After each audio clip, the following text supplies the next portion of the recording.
Assalamualaikum warahmatullahi wabarakatuh. Salam sejahtera dan salam olahraga. Perkenalkan, nama saya Reksa Bagus Sajiwo Satrio Laksono. Saya salah satu mahasiswa dari STKIP PGRI Jombang, mengampu prodi Pendidikan Jasmani kelas 2020C. Pada kesempatan kali ini, saya akan menjelaskan tentang telaah kurikulum pendidikan jasmani, yaitu salah satu mata kuliah yang saya ampu di semester 3 ini dengan dosen pengampu Pak Puguh Satya Hasmara.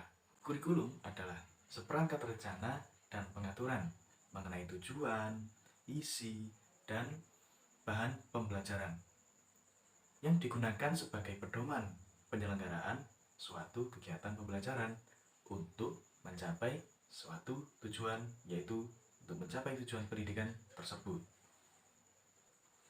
Nah, karena di lingkungan kita adalah lingkungan pendidikan, biasanya kita menggunakan KTSP, yaitu kurikulum tingkat satuan pendidikan atau biasa disingkat dengan KTSP adalah rencana atau rancangan susunan pembelajaran yang digunakan oleh tiap-tiap satuan pendidikan.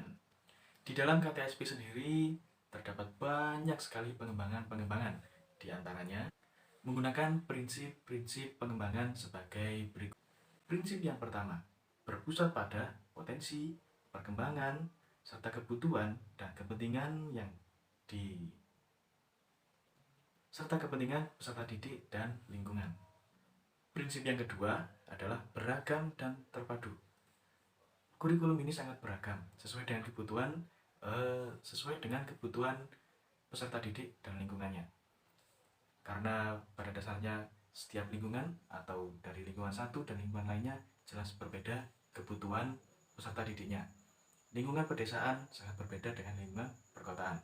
Maka dari itu disusunlah sebuah kurikulum tingkat satuan pendidikan yang sesuai dengan kebutuhan muridnya atau kebutuhan peserta didik masing-masing dan terpadu. Terpadu itu bagaimana? Yang jelas terstruktur dan sangat teratur. Prinsip yang ketiga yaitu tanggap terhadap perkembangan ilmu pengetahuan, teknologi, dan seni. Pada prinsip yang ketiga ini dapat disimpulkan bahwa kurikulum harus direncanakan sesuai dengan perkembangan zaman. Karena sekarang adalah masa-masa revolusi industri 4.0 menuju revolusi society 5.0, maka kurikulum tingkat satuan pendidikan harus seimbang atau berjalan di antara mereka menggunakan teknologi-teknologi yang sudah maju diimbangi dengan kebutuhan dari peserta didik itu sendiri. Prinsip yang keempat yaitu relevan dengan kebutuhan kehidupan. Nah, dalam pengembangan kurikulum ini setiap peserta didik akan dihadapkan pada yang pertama adalah pola pikir, yang kedua keterampilan, yang ketiga potensi akademik dan non-akademik. Lalu kurikulum juga menyediakan bagi para peserta didik yang mempunyai bakat. Nah, di situ akan masuk ke non-akademik. Lalu ada juga pengembangan diri. Prinsip yang kelima yaitu menyeluruh dan berkesinambungan. Dalam pengembangan atau penyusunan kurikulum ini sangat menyeluruh dari semua disiplin ilmu, mulai dari ilmu pengetahuan alam akan dijabarkan dari pendidikan jasmani, lalu biologi, fisika, kimia, dan ilmu pengetahuan alam yang lain. Lalu ada juga ilmu pengetahuan umum, yaitu sosiologi atau ilmu pengetahuan sosial, lalu ada juga ilmu geografi dan sebagainya. Itu sangat menyeluruh dan semua kurikulum atau semua ilmu tersebut sangat berkesinambungan. Prinsip yang keenam yaitu belajar sepanjang hayat atau sepanjang masa. Karena itu setiap pendidikan formal, informal maupun pendidikan yang lain itu mempunyai jenjang pendidikan. Contohnya kalau pendidikan formal ada mulai dari yang paling rendah dari TK, SD, SMP, SMA, lanjut lagi ke perguruan tinggi dan seterusnya sepanjang hayat. Bahkan pendidikan telah dimulai dari semenjak kita buka mata atau sejak kita lahir sampai kita akan tutup usia.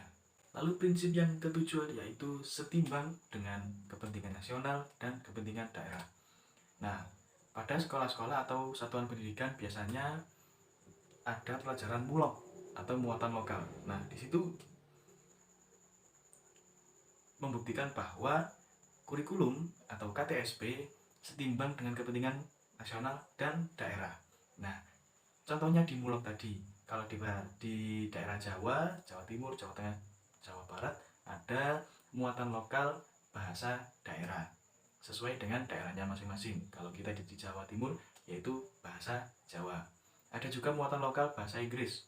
Nah, untuk meningkatkan keterampilan kita atau pengetahuan kita tentang bahasa-bahasa yang ada di luar negeri. Di luar negeri. Salah satunya yaitu bahasa Inggris. Lalu, dalam KTSP tersebut juga ada komponen-komponen yang menyusun kurikulum tingkat satuan pendidikan. Apa aja komponen-komponen tersebut? Mari kita simak. Komponen yang pertama adalah tujuan pendidikan. Nah, tujuan pendidikan pada tingkat satuan pendidikan ada 3, yaitu tujuan pendidikan satuan pendidikan dasar, tujuan satuan pendidikan menengah, lalu tujuan satuan pendidikan menengah kejuruan. Nah, tujuan pendidikan tingkat satuan pendidikan dasar yaitu meletakkan sebuah kecerdasan, pengetahuan, keterampilan, kepribadian, karakter, akhlak untuk bisa belajar atau bersikap mandiri, berperilaku mandiri, lalu agar bisa menerima pembelajaran atau tingkat pendidikan yang lebih lanjut. Selanjutnya yaitu tujuan satuan pendidikan menengah. Deskripsinya atau spillnya itu sama dengan tujuan pendidikan dasar. Pada intinya adalah untuk bisa hidup mandiri dan mengikuti satuan pendidikan yang lebih lanjut. Tujuan pendidikan satuan pendidikan yang terakhir adalah menengah kejuruan.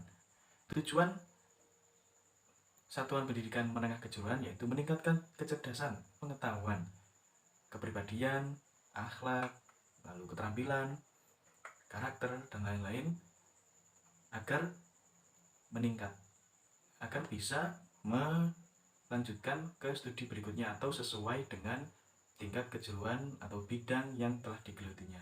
Lalu komponen yang kedua yaitu struktur tingkat satuan pendidikan.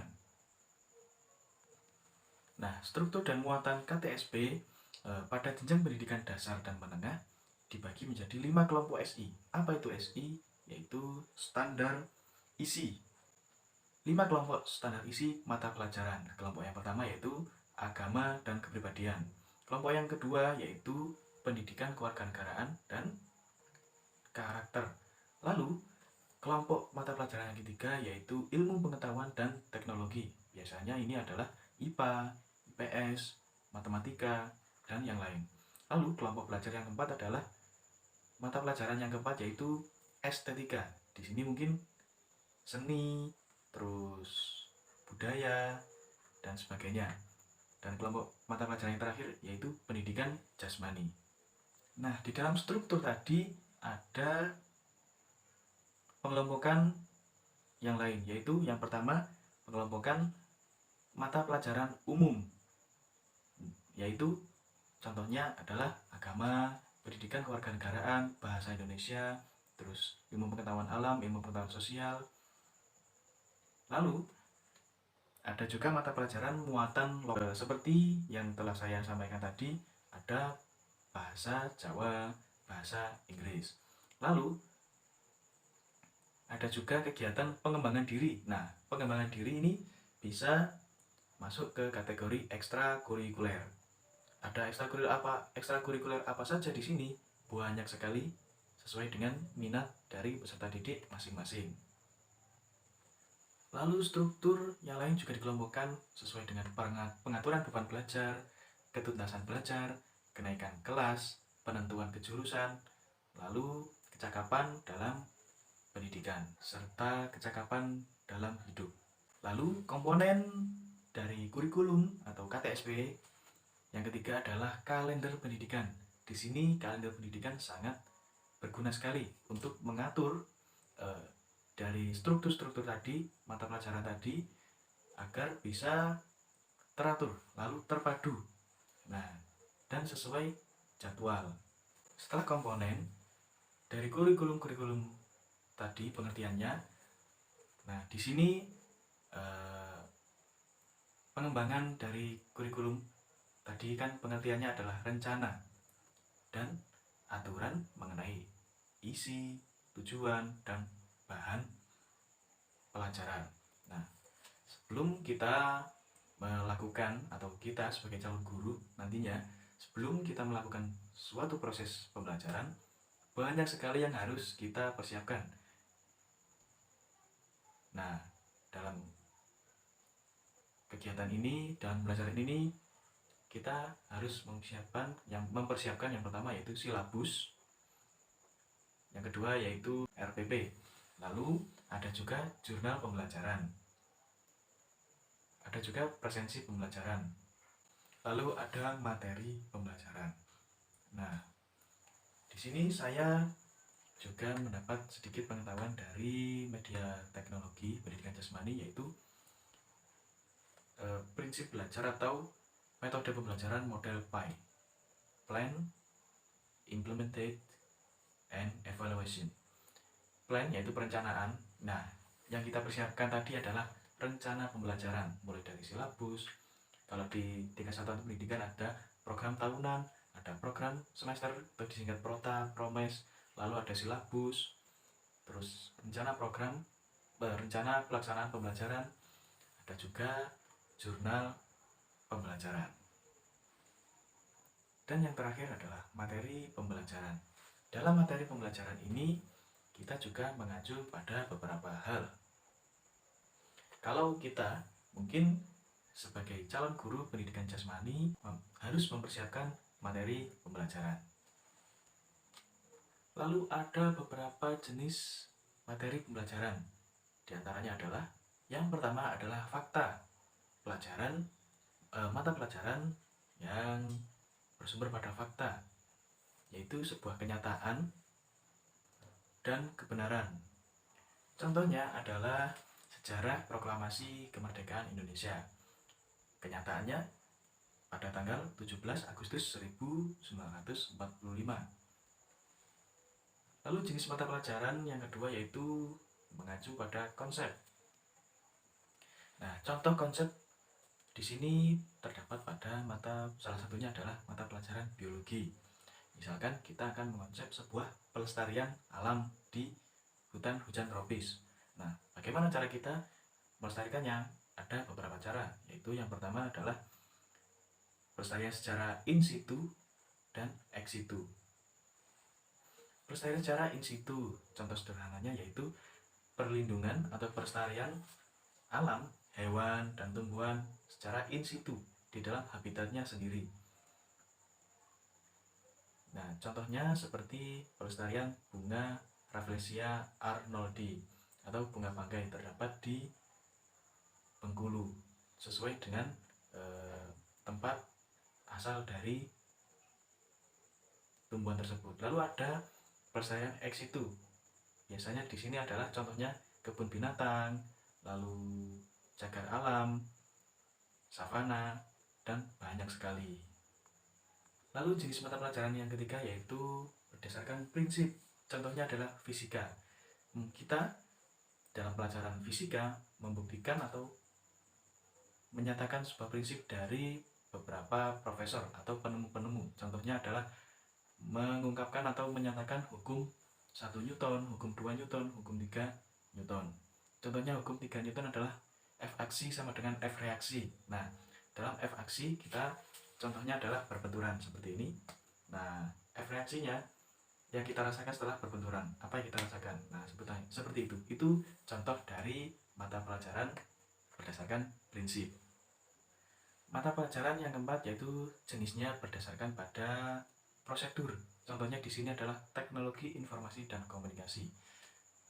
Dalam tahap-tahap pembuatan sebuah prototipe atau cara membuat akun, contohnya yaitu akun email atau akun Google, harus sesuai dengan prosedur. Tidak boleh langsung konfirmasi tanpa adanya nomor telepon, misalkan seperti itu. Harus sesuai dengan prosedur. Jenis mata pelajaran yang terakhir yaitu berdasarkan sikap dan nilai. Banyak sekali contoh mata pelajaran di sini. Sikap bisa dalam pendidikan kewarganegaraan atau pendidikan agama, ada juga dalam mata pelajaran yang lain bisa dimasukkan ke dalam sikap dan nilai. Contohnya dalam pendidikan keagamaan, sikap kita misalkan adalah toleransi antar umat yang berbeda agama. Nilai-nilai kehidupannya banyak sekali. Kita saling bantu-membantu, gotong royong, bekerja sama. Contohnya adalah mungkin membangun jembatan, membangun masjid, dan membangun tempat ibadah yang lain. Gotong royong itu merupakan suatu perwujudan dari sikap dan nilai.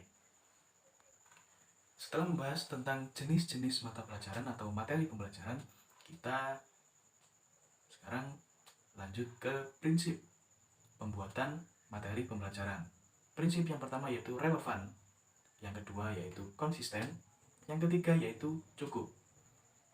Nah, relevan pada dasarnya kita dalam membuat sebuah kurikulum, satuan pendidikan atau rencana pembelajaran harus relevan, harus mengikuti zaman, harus sesuai dengan keadaan di lingkungan atau keadaan peserta didik di suatu daerah. Lalu konsisten. Dalam sebuah kurikulum harus konsisten dalam artian mempunyai satu tujuan dan tidak berubah-ubah, dan kita harus bisa mencapai tujuan tersebut konsisten. Nah, seperti itu. Lalu cukup atau kecukupan. Dalam pembuatan kurikulum kita harus bisa mencukupi kebutuhan dari peserta didik. Contohnya, peserta didik yang berat, mungkin lingkungannya di lingkungan perdesaan. Nah, setelah jenjang pendidikan SD, SMP, SMA, lalu pendidikan kejuruan, mungkin di fakultas. Nah, bagaimana cara mengembangkan misalkan potensi pertanian di lingkungan pedesaan? Mungkin dari anak-anak dari desa tersebut bisa mengambil jurusan ilmu pertanian, agrowisata, atau peternakan, dan lain-lain untuk mengembangkan yang pertama adalah potensi ekonomi, yang kedua adalah sumber daya manusia di desa tersebut, yang ketiga adalah keseimbangan lingkungan alam. Nah, itu adalah dari prinsip cukup. Nah, itu tadi sedikit pemaparan saya tentang telaah kurikulum. Nah, di dalam mata kuliah ini yang jelas saya mendapatkan banyak sekali pengetahuan atau banyak sekali ilmu-ilmu tambahan. Contohnya cara membuat silabus di dalam materi dosen dijelaskan. Lalu proses pembuatan atau cara membuat RPP yang baik dan benar. Lalu mengembangkan bahan ajar. Lalu metode-metode belajar yang sesuai dengan peserta didik. Banyak sekali. Nah, saya berterima kasih kepada Pak Pugu selaku dosen pengampu karena telah memberikan materi yang sesuai dengan saya sendiri, yaitu karena saya juga sudah berkecimpung di lingkungan pendidikan, yaitu di pendidikan MI. Yang jelas silabus, rencana pelaksanaan pembelajaran sangat penting bagi saya, dan ini mungkin tambahan ilmu untuk saya agar bisa lebih baik ke depannya. Nah, terima kasih. Sekian video dari saya tentang apa yang saya dapat di mata kuliah telaah kurikulum pendidikan jasmani.